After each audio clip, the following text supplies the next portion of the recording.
Hindi magmahal sa kanyang salita, maigit sa hayop at mga nasang isda. Kaya ang malakad, pagyaman, usa, tulad sa inang tunay ay nagkala.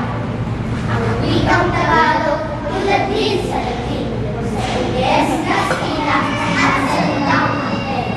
Sa nagkakat ng buong maalam politika, siyang nagawad at bigay sa atin. Ang salita natin, tulad din sa iba, na may alfabeto at sariling letra, na kaya nawalay, dinatnan ng silwa. Ang kulay sa lawa, pag-obra, sa aking mga kawan, ni Dr. Jose P. Rizal.